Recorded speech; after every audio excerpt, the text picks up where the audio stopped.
Mesdames et messieurs, que la paix du Christ vienne illuminer votre vie et vous bénir. Je suis David Soares. Aujourd'hui, nous débutons encore une émission du spectacle de la foi, ce programme qui va maintenant commencer dans votre foyer. Et vous savez qu'il vient pour vous apporter un plus. Non pas lui-même, mais par la parole qui est dite.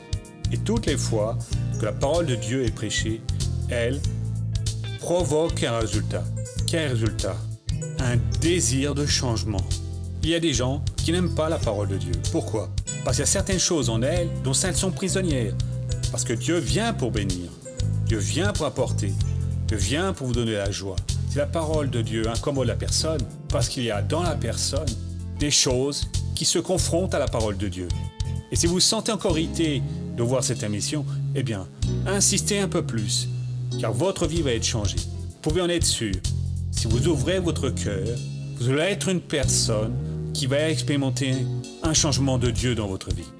Non par nous-mêmes, mais par Dieu qui va travailler au fond de vous, et alors vous serez heureux. Tout de suite après cette parole de foi, où sur la question d'être une personne ferme, nous verrons une personne qui a eu un problème de calcul rénal. Et comment elle a réussi à recevoir sa guérison, cette intervention médicale. L'intervention médicale peut guérir. C'est une bénédiction. Mais l'intervention divine est bien meilleure. Et cette personne a obtenu ce merveilleux résultat dans la vie de la personne. Et après, vous verrez les questions de personnes qui ont des doutes sur les sujets les plus divers. Finalement, qu'est-ce qui se passe quand quelqu'un croit en Dieu et fait la prière de la foi? Vous verrez cela dans les prochaines minutes, parce que commence maintenant, avec R. Soares, le spectacle de la foi. Et nous allons applaudir notre Seigneur et Sauveur Jésus. Lui, en plus d'être notre ami, en plus d'être notre conseiller, d'être le prince de la paix, il est aussi notre Dieu. Celui qui va lutter à notre place, celui qui va combattre dans nos guerres et qui va concéder la victoire. Et aujourd'hui, vous pourrez recevoir les bénédictions de Dieu. Eh bien, allons à la première lettre aux Corinthiens 16, le verset 13. Nous sommes ici dans cette étude de 4 conseils puissants que l'apôtre Paul nous a donnés. Alors tout d'abord, il a dit « veillez », puis il a dit « tenez-vous dans la foi », ensuite il a dit « comportez-vous en homme », et après « soyez forts ». 4 conseils très importants. Pour veiller, j'ai expliqué la chose suivante. Nous devons veiller, et dans tous les sens du terme, prendre en compte toutes ces promesses que Dieu donne pour nous. Car cela, c'est la porte que Dieu a ouverte, c'est la route qui nous mène jusqu'au ciel. Si l'on n'en prend pas soin, on peut la perdre. Reste attaché à ce que tu as pour que personne ne prenne ta couronne, dit la Bible.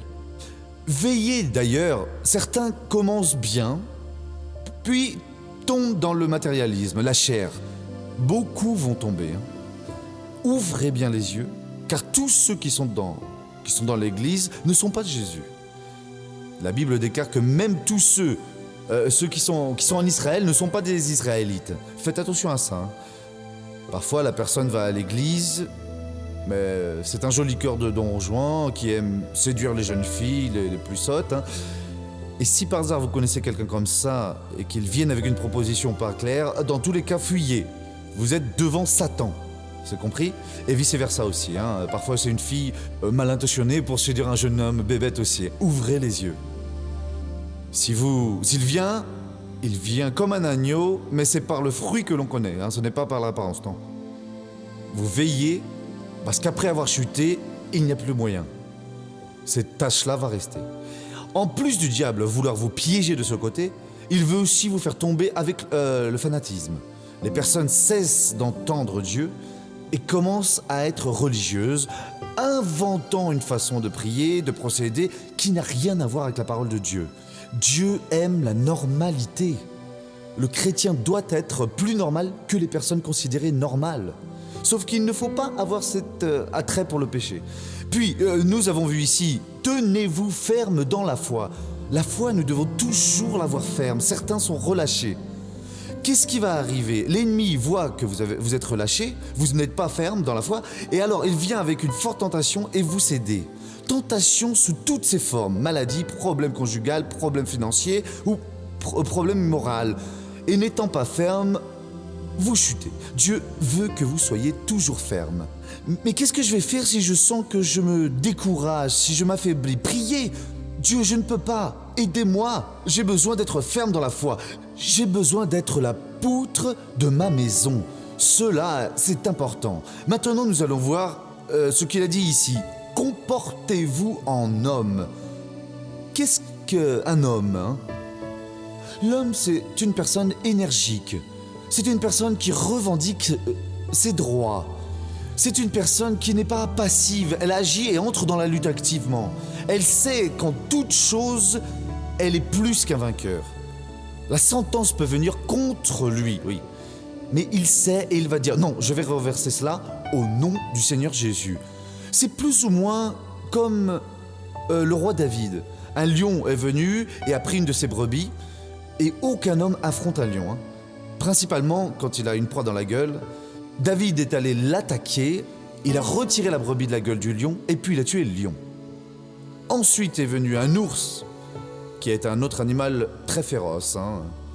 En un coup de griffe, il envoie un homme au loin. Et David a sauté sur l'ours, et il a pris la brebis, et il ne s'est pas laissé faire. Il a tué l'ours. Ça, c'est une expérience que Dieu lui a donnée. Il aurait pu être, comme on dit, un trouillard et dire « Dieu, pourquoi cela? Pourquoi est-ce que ce lion apparaît ?» Dieu donnait un entraînement à David pour lui donner de la force. Alors quand surgit un combat, cessez d'être ce genre de morveux qui ne fait que se plaindre devant Dieu. « Ah, je ne comprends pas, Seigneur, je suis ton serviteur, je suis ta servante. Seigneur, gloire à Dieu, le Seigneur va me donner la victoire. Quoi qu'il arrive, je vais vaincre. » Ce sont des épreuves minces. Cessez de vous plaindre de ces choses-là. Il en a alors réussi à avoir une force spirituelle. Et quand il est arrivé pour voir ses frères, il a vu un Philistin menaçant les Israélites. Et les Israélites n'allaient pas lutter, il s'est porté candidat. Et au moment de la lutte, quand il est allé affronter le géant, les trompettes ont retenti. Est venu le Philistin armé, un géant de près de 3 mètres, avec un bouclier devant lui. Il était bien protégé avec tous ses vêtements de guerre, toute cette protection. Et il y avait juste un endroit ouvert ici sur le front. Il a toujours un petit endroit découvert dans l'ennemi. Et là, avec la lance, là, le géant contre David, et il est apparu, David est apparu. Et quand le géant a vu David, avec ses vêtements de pasteur, là, en face de lui de l'autre côté a crié « Mais qu'est-ce que c'est que ça? Je ne suis qu'un pauvre chien pour qu'on m'envoie un gamin avec un morceau de bois dans la main. » Et David a été énergique, il s'est comporté comme un homme. « Cesse donc ça, géant.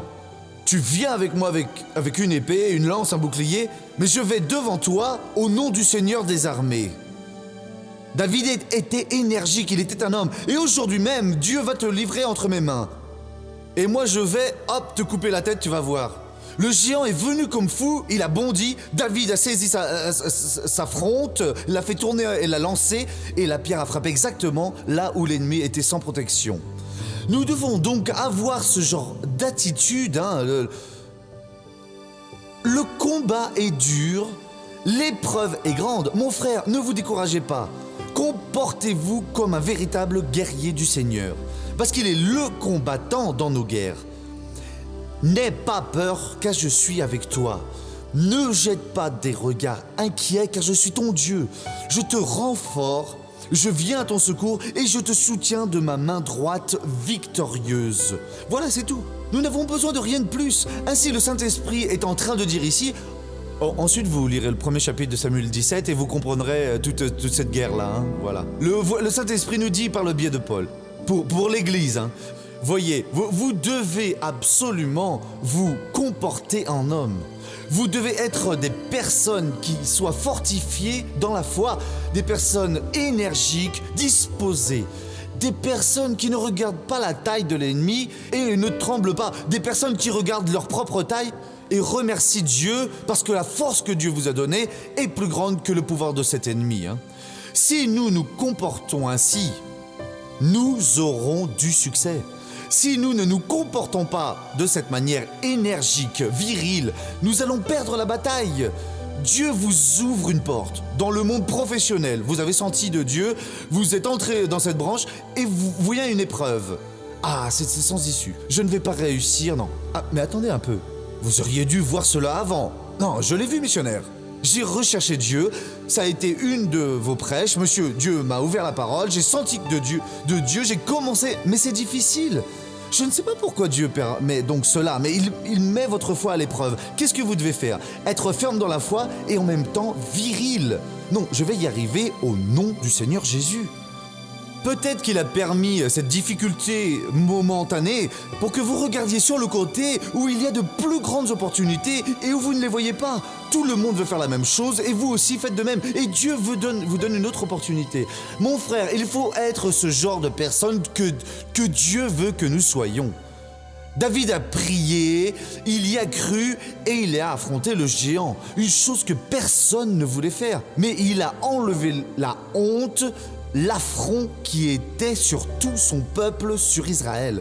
Vous devez retirer cette honte, cette offense qui est sur vous, sur votre famille, sur ce problème qui est entré. Missionnaire, mais la maladie est incurable. D'accord, incurable pour les hommes. Mais notre Seigneur a dit « Et quiconque vit et met sa foi en moi ne mourra jamais ». Il ne parle pas seulement de celui qui a une maladie qui est mortelle, non, car c'est déjà réglé. Si on voit, on vit.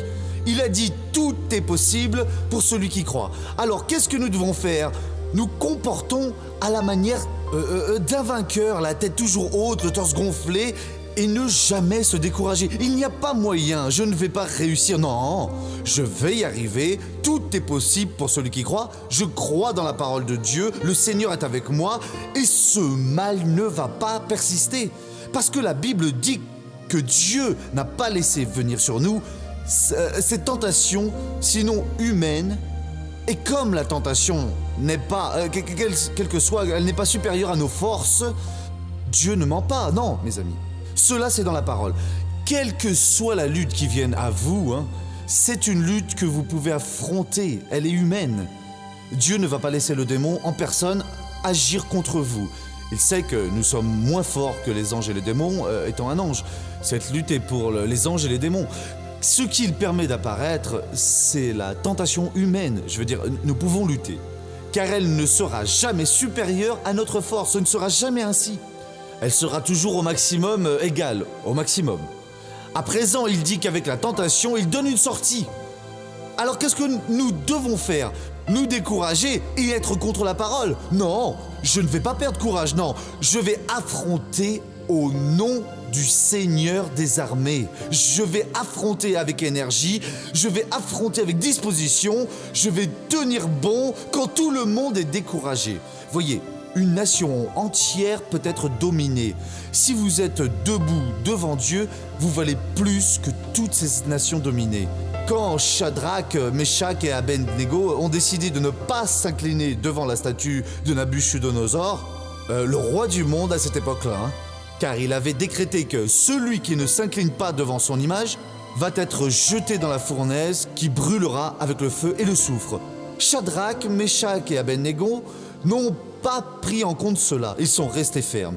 Ils furent accusés, amenés en présence de Nabuchodonosor, et Nabuchodonosor a demandé « Vous ne vous inclinez pas ?» « Non, Seigneur. » « Vous ne vous inclinez pas ?» « Non, nous n'allons pas nous incliner. » « Mais si vous ne vous inclinez pas, j'ai déjà demandé de chauffer la fournaise, pas comme elle était, non, mais de mettre 7 fois plus de bois, 7 fois plus que la normale.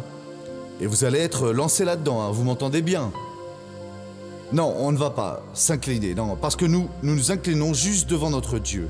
Et sachez, Seigneur, si notre Dieu ne veut pas nous délivrer, nous n'allons pas non plus nous courber, en aucune façon.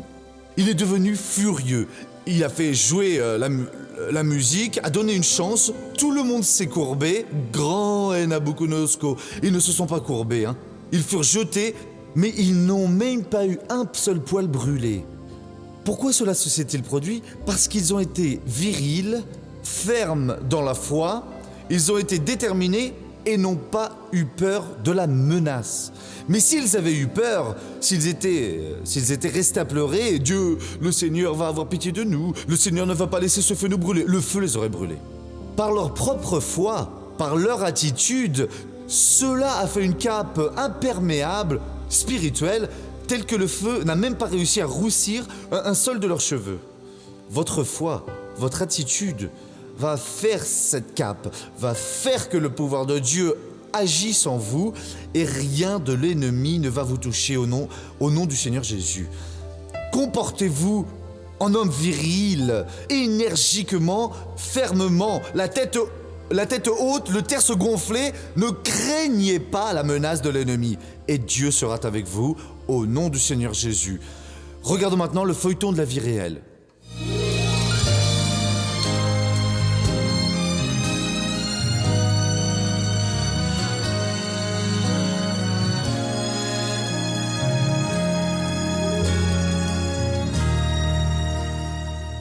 La petite Barbara fait partie des 3% de cas d'enfants qui souffrent de calculs rénaux, une maladie rare pour la tranche d'âge de la petite fille et qui préoccupait beaucoup toute la famille.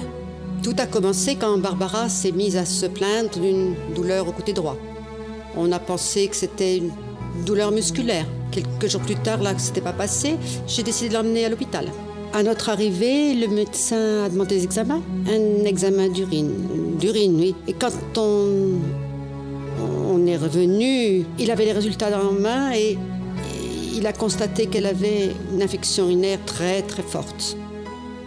Alors ce même jour-là, il a juste donné un médicament. Il s'est passé 2 jours et j'y suis retournée avec elle. En parlant du médicament, l'infirmière a dit qu'elle ne supporterait pas ce médicament et qu'elle devrait passer à nouveau chez la pédiatre. On est passé à la nouvelle pédiatre et à l'instant où elle a regardé les examens de Barbara, elle a dit « Bon, Barbara va être hospitalisée tout de suite.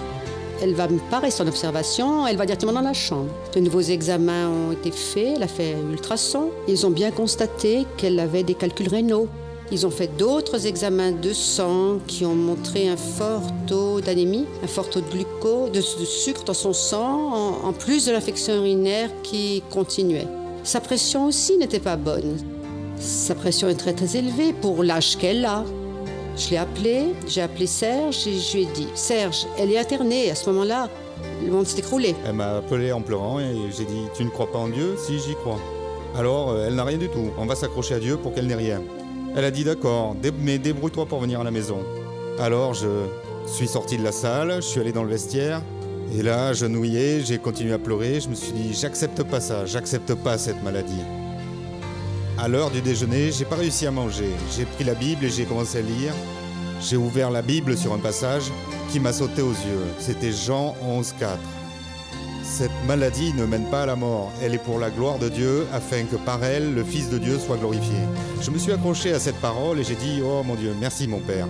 Et en arrivant ici, nous sommes accrochés à Dieu. Nous n'avons pas accepté. Et c'est à ce moment-là que nous sommes accrochés à Dieu, vraiment. En écoutant un CD du missionnaire, je me rappelle le titre « Ne priez jamais par peur, priez pour la foi ». En écoutant ces paroles ont touché notre cœur et nous avons dès lors réprimandé ce mal en priant et en l'acceptant pas. La parole a fortifié le cœur du couple et Serge porte la semence de la foi à Barbara. Arrivé à l'hôpital, Barbara était intubée, elle était sous intraveineuse, blanche, pleurant. Et moi, j'essayais de la réconforter. J'ai dit « Ma fille, tu crois en Dieu ? Alors t'as rien du tout. On va prier, Jésus est déjà mort pour nos infirmités. » Je suis parti, je suis allé travailler le lendemain. Je suis retourné au travail avec cette idée-là. Elle n'a rien. Jésus, je n'accepte pas cette maladie. Et là, à genoux de nouveau dans le vestiaire, j'ai fait un vœu avec Dieu. « Seigneur, si tu sors ma fille de cet état, je promets de consacrer totalement ma vie au Seigneur. Et je vais me dévouer totalement, je ne vais rien faire de travers. » Alors, passé un jour, non, ça c'était le lundi, 2 ou 3 jours plus tard, ils ont recommencé les examens et on ne voyait plus rien. Le médecin est entré dans la chambre et elle a dit « Barbara, les examens ne montrent plus rien. » Même le médecin n'en revenait pas. Il a dit « Je ne sais pas quoi dire. » Ça vraiment... Le mercredi, j'ai dit « Dieu, quand je serai là, quand je vais arriver dans cet hôpital, elle n'aura plus rien. J'ai la foi qu'elle va totalement récupérer. » En arrivant à l'hôpital, je l'ai vue assise avec un grand sourire sur les lèvres. Et là, mon cœur s'est rempli de joie. « Seigneur, c'est très beau. Le Seigneur est merveilleux. Si petite et avec une si grande expérience, l'innocence de Barbara n'ignore pas ce que Dieu a fait dans sa vie. Je l'ai vraiment très mal.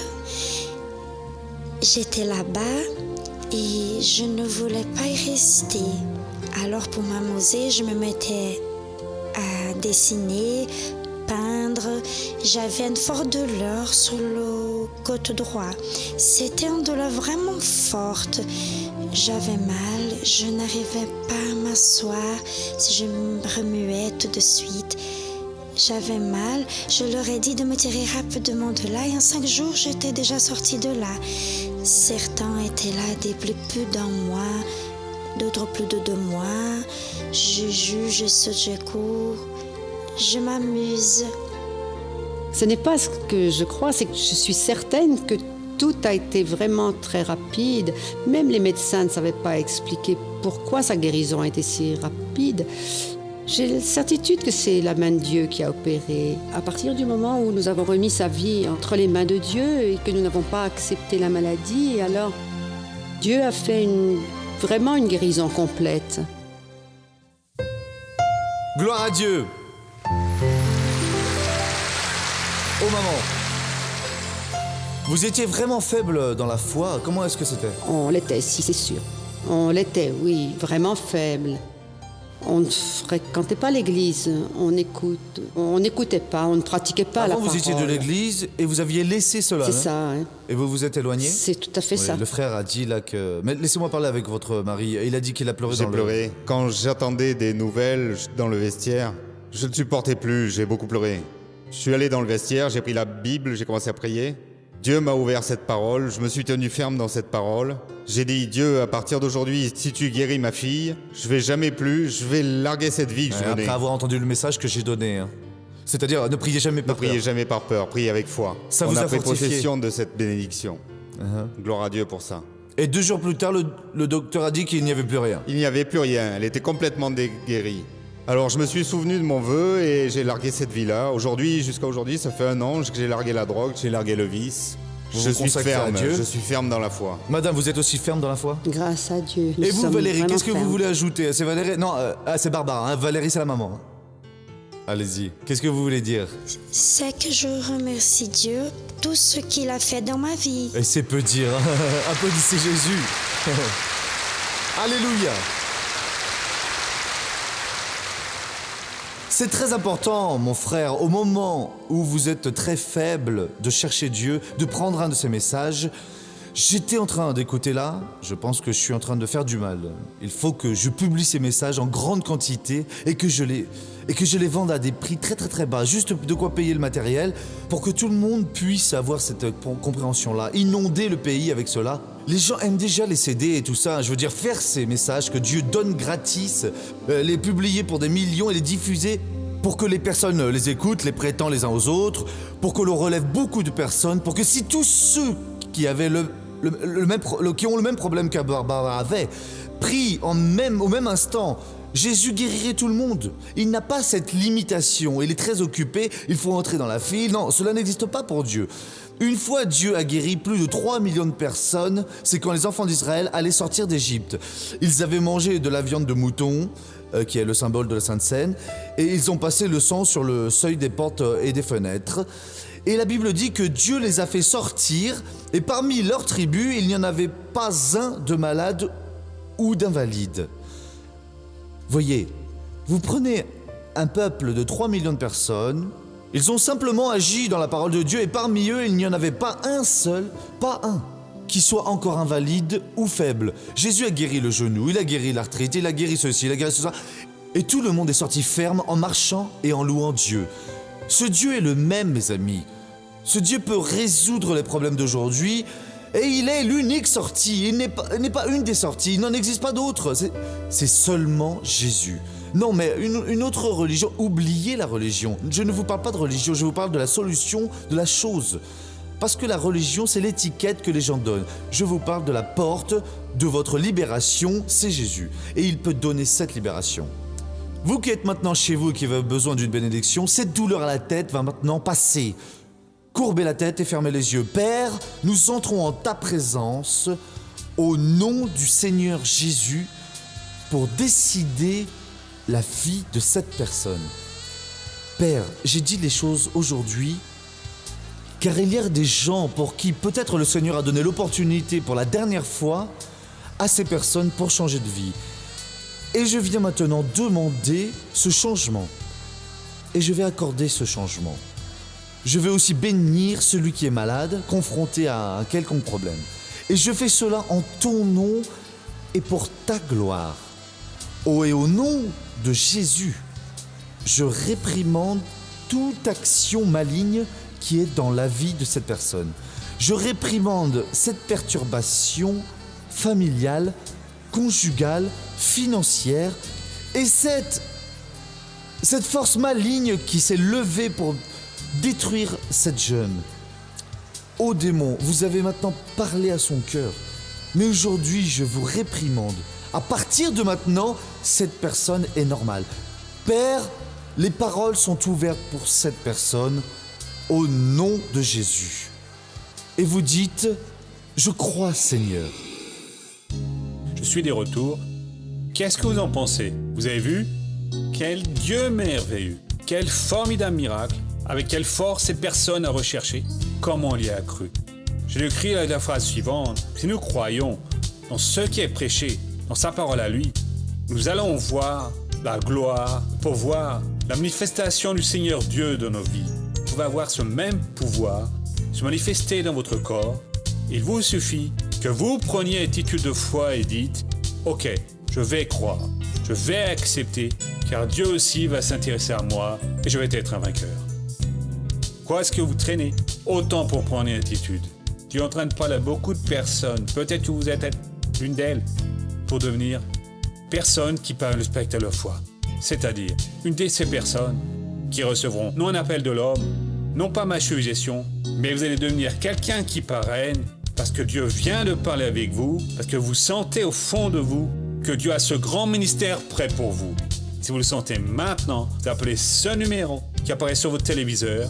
Vous appelez, vous allez dire à l'hôtesse, voyez, peut sentir que Dieu vient de m'appeler pour être personne qui paraît. Qu'est-ce que je dois faire? Vous allez obtenir toutes les informations au nom de Jésus. Souvenez-vous que ce numéro est joignable jour et nuit. Mais à partir de cet instant, vous pouvez le faire maintenant. Ne traînez pas non, appelez maintenant. Ceci est le numéro. Tout en bas, vous allez voir notre adresse. Vous pouvez envoyer votre courrier, votre demande de prière et aussi vous recevrez notre réponse pour vous, au nom de Christ. Dieu vous a appelés, mesdames et messieurs, pour que vous ayez la différence dans votre vie, pour expérimenter la grande joie de Dieu travailler au fond de vous. Eh bien, ne doutez pas de ce que Dieu peut faire pour vous. Il peut beaucoup. Seulement agissez, obéissez seulement et soyez heureux. C'est d'accord? Bien. Le programme du spectacle de la foi se termine. Que Dieu vous bénisse à tous et à bientôt.